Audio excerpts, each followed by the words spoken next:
रामपुर नामक एक गांव में रामू नाम का एक गरीब किसान रहता था। रामू मेहनती था, परंतु उसके पास बहुत थोड़ी सी जमीन थी। उस जमीन से जितनी फसल होती वो उसके परिवार का पेट भरने के लिए भी मुश्किल से ही पूरी पड़ती थी। उसकी गरीबी और मेहनत को देखकर गांव के लोग कहते, रामू, इतनी मेहनत का क्या फायदा?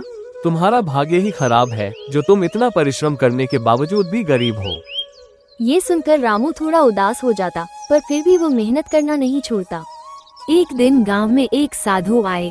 गांव के लोग उनकी बातें बड़े ध्यान से सुनते थे और उन्हें बहुत मानते थे। रामू भी उनके पास गया और अपनी गरीबी और मेहनत की कहानी सुनाई।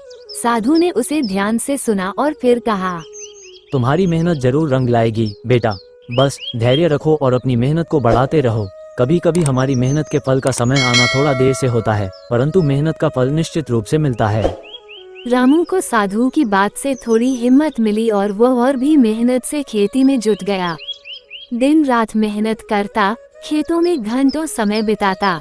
समय बीतता गया, लेकिन रामू की स्थिति में कोई खास बदलाव नहीं आया। फिर भी रामू ने अपने परिश्रम को कभी कम नहीं होने दिया। एक दिन जब रामू अपने खेत में हल चला रहा था, तभी अचानक हल किसी कठोर चीज से टकराया। उसने हल को जमीन से निकाला और देखा कि वहाँ कुछ चमक रहा है।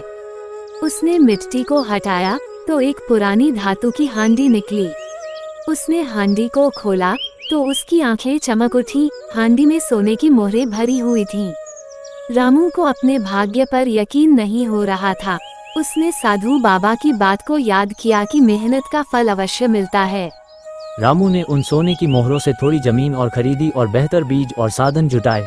अब उसकी फसल बहुत अच्छी होने लगी और कुछ ही सालों में वह एक समृद्ध किसान बन गया। उसकी मेहनत और भाग्य ने मिलकर उसका जीवन बदल दिया। इस घटना के बाद गांव के लोग भी उसकी तारीफ करने लगे और कहने लगे, देखो, मेहनत का फल मिलता ही है, बस धैर्य रखना जरूरी है।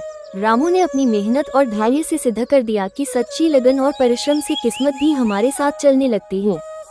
अगर आप सारे लोग इसी तरह का वीडियो देखना चाहते हैं तो मेरा चैनल को सब्सक्राइब और शेयर करना ना भूलें।